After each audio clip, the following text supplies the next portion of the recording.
Hey guys, my name is Thana and welcome to my channel. This is the Volvo S90 T8. Isn't she a beauty? Yes, I think this is one of the best looking luxury sedans out there. Compared to the 5 Series, compared to the Mercedes E-Class, well, you can't compare to them actually, because this sits somewhere in between. And that's my predicament. Me going from an Audi to another vehicle, should this be my next vehicle? I'm not really sure. What do you think? Let's go and explore, guys. Let's take a look.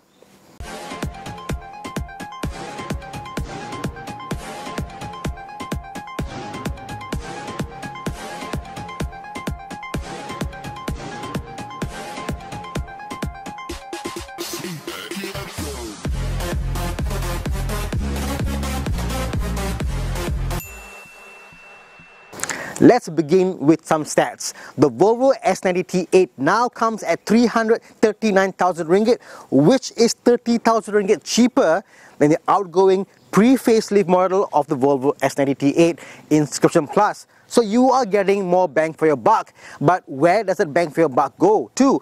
Because obviously you know this is a powerful car. How powerful? 407 horsepower to be exact.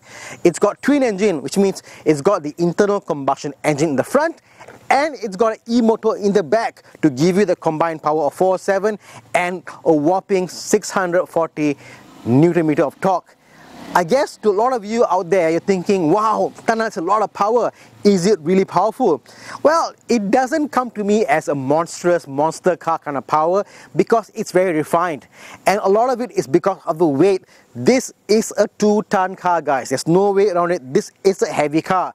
But the weight is compensated by the fact it is a powerful engine.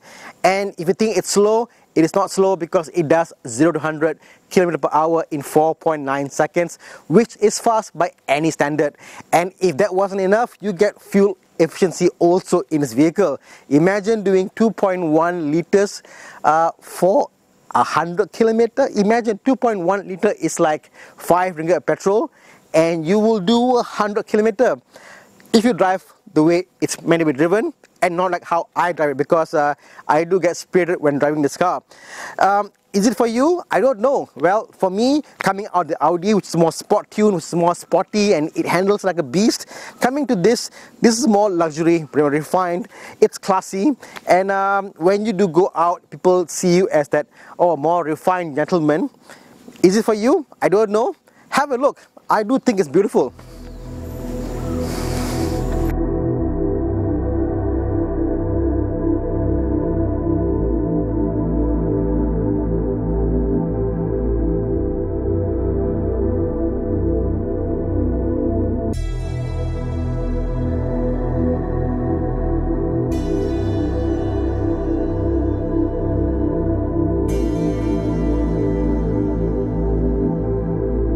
Let's start with the front. The front itself, I think it's a beautiful piece of art, if I might say. The Torx hammer obviously is now very signature of Volvo. You've got the T running there. You've got DRLs everywhere. You've got nice LED lights over here. They call it now the full LED active high beam. So it's just active and it can move up and about and sense where the car is and dim down as required. What I like about Volvo is this: the material they use is quite nice. A lot of car manufacturers, when they make materials for the front, you will see it's either overly chrome or it's overly matte. Volvo does a good finishing in terms of finding the right balance for the car. The front here, obviously, got the big Volvo in front. You got a camera up in front here for the 360 camera, and you've got the various finishes over here. The inside is matte, the outside is chrome. All these small bits and pieces do add up, and I think make it more refined. In the front here, you've got this singular piece. Well, not singular piece. It seems singular, but this chrome piece which goes all the way front. Which kind of makes it, I don't know, unibrow? If you can think about a reverse unibrow. Well, I guess with any luxury vehicle, the luxury doesn't stop outside, it continues inside. And inside this Volvo S90 T8 Recharge, boy, that's a mouthful. Imagine going up and say, what do you drive? I drive a S90 T8 Recharge. Well, it's a S90 essentially. But what do you get inside? Well, you get this beautiful leather steering. Am I a fan? The thing is this, I'm more of a crazy driver, and I like steerings which actually hug to my hand pretty well. This, on the other hand, it's more of a soft touch material. It's not perforated, it's not grippy, it is just smooth. So I'm not a fan of this, but I can imagine people who wants a very soft kind of feeling leather steering, they might actually like this. The buttons here are obviously gloss black, as would do with Volvo's. Volvo's interiors are a lot of gloss there, a lot of shiny bits, and they actually give you Volvo cloth to clean up your interior if you get all these fingerprints on it. But you know what? It's posh, it's shiny, it does the part. Start the car simple. You pull on the, first of all, the seat belt. Obviously, Volvo, it made the seat belt back God knows when. And the seat belt itself, when you pull it, the tension is just so nice. It's just so refined. Something about seat belts and Volvo, they're very nice. To start the car, it's quite simple. As you can see here, we've got a knob here which says start engine or stop, and just press the brake on and give it a turn and the car will come to life. On the center dash over here, you've got this orifice crystal knob, which is obviously quite beautiful. Orifice Sweden made the crystal to be put into a Swedish car. Well, that's all for you.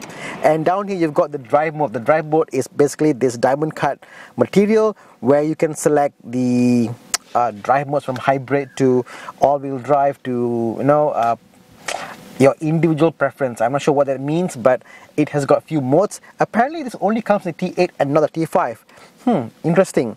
Auto, hold, and obviously the parking. Now, have you ever wondered with modern cars, why do we have P for parking, the gear lever parking, and P for the handbrake? Why shouldn't it just be one? As in, why shouldn't it be the case that when you put to P, that's it, there's no handbrake? Food for thought? I don't know. Maybe in the future that will come to it. Well, what else you get in the front? You got the dash here. The dashboard is quite beautiful because you obviously have got the open grain wood.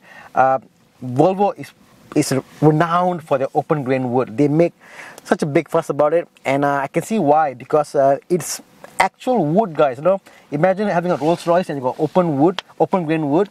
I think even the Rolls Royce has got shellac on it. This is open grain, and it does feel very luxurious. My kid on a marker though, I don't know. But luxury is something that prevails in this car. When Mercedes has gone for more Mercedes has gone for more of a bling bling approach. BMW has gone for a more space age approach, or like that of sometimes in some models. Volvo, I think, has got the right balance. Beautiful. Any luxurious sedan needs a luxurious back. That defines luxury. Let's go to the back and to see, well, if this is luxurious. Now, I'm 5'7", I'm not the tallest guy in the world, and I feel that it's adequate. The adequate is the word. So again, this is my headroom here. It's probably about, I would say, 4 inches of space. And if someone is, let's say, 6 foot, he will be just nice in here. It's not ample amount of space. Even the back seat, when you sit here, because there is almost a, I would say, a kind of a curvature to here, you will see that you are hugged in and not necessarily floating about in this area. What you heard back there, the sound was this. This is the curtain. So you got curtains back here to give you some privacy. But other than that, you know, it's adequate. Adequate is the word. Nothing here is out of the ordinary. It's adequate. The back support here doesn't tilt in any way. But over there, look at that. You got lots of space. If I were to put my leg back in here, have a look and see. That's my leg here. And if I were to put my leg end to end, as you can see, lots of space, lots of room for me to get comfortable. No vents in the back, only a 12-volt socket here, but it's 2 USB-C, and you have pillar vents. So pillar vents are sufficient. So it becomes a dual zone climate system. So it isn't a quad zone, which makes me think that, you know what, the target audience for this car is not, it's not for you to be driven in, it's for you to drive in. because if you want to be driven in, you want to have AC vents in the back for you to control. Let's see the boot, see what is there. So like all good cars, it has, yep, you kick them and you open. So I've got my camera gear here, and as you can see, I would say this is easily about 5 feet deep. 5 feet, yeah, 5 feet deep. You got a little space here for your charging cables. I would say it's adequate, that's sufficient. And obviously you've got power boot.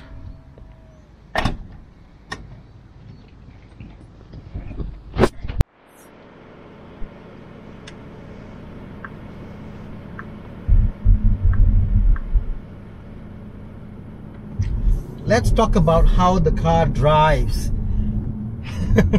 I'm a big fan of big Luxo barge.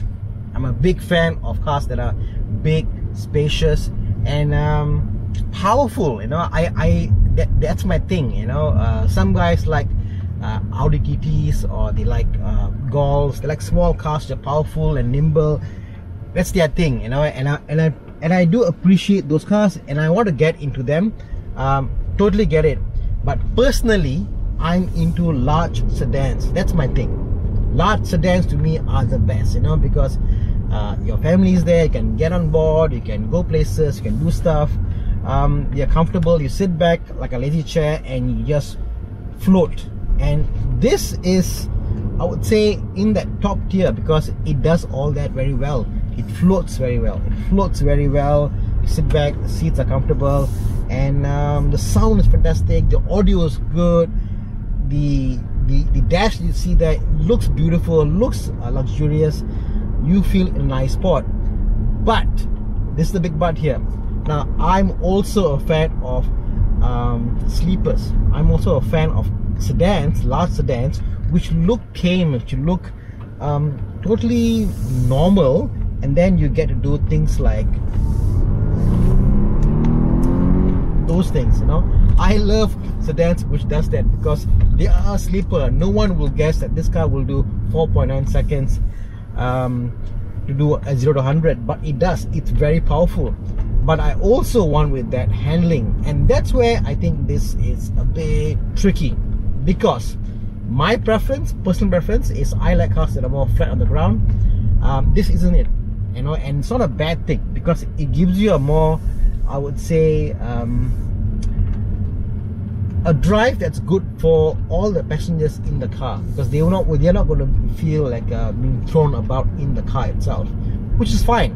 But if you're the primary driver of the car and it's meant for you and you alone, and once in a while to bring someone in, this may not be it, because this is more for that highway driving, chilling out, not to go fast, although it can go fast. It's for you to not to do sharp corners, because if you do, I feel that the body roll of this car is quite sharp. I know that Volvo says this car is agile. I do not feel that on this particular suspension system it is agile. I almost feel that XC90 not being agile, but with its air suspension, it feels floaty and fits the character. In this car, the agility isn't there. The power, definitely without doubt, the power is there. Agility is not there.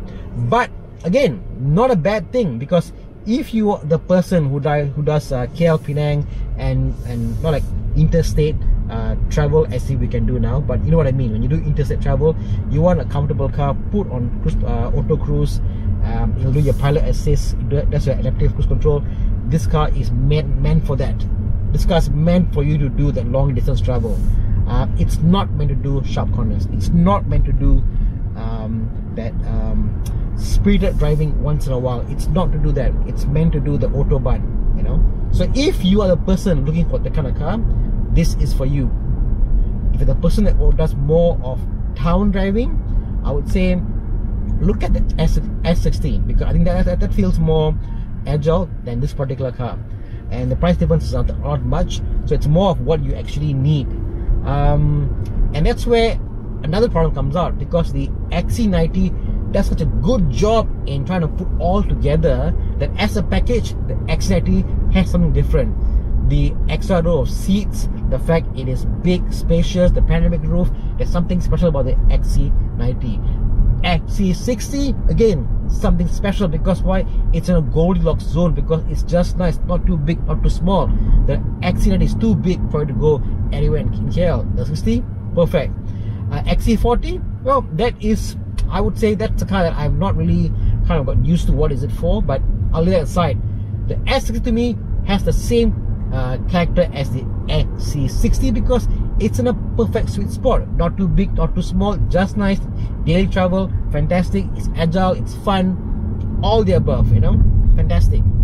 The S90, however, I'm having a difficulty, because if it's meant to be driven in, the rear seats are not comfortable enough to be driven in. If it's meant to be driven in, I need climate control in the back, which it doesn't have.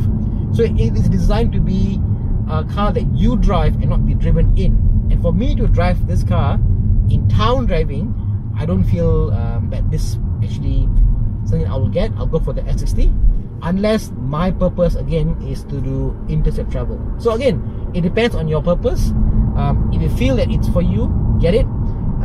Definitely, it has the presence, the size, the space in the car itself is magnificent. When you roll up to an event, the size of the car itself does bring about a presence. And right now, the 5 Series and the E-Class, I believe they are a little smaller in interior space. I could be wrong, but I just feel that the back space over here, the leg room, is way much bigger in the S90 opposed to the competition. So again, guys, that's my review of the S90. If you like the video, please give a thumbs up, share, like, comment, subscribe, all those good stuff in YouTube. And till next time, this is me saying, go out there and have a little more fun. This is the part I do, cool. Woo! Boy, does it pull! Yeah!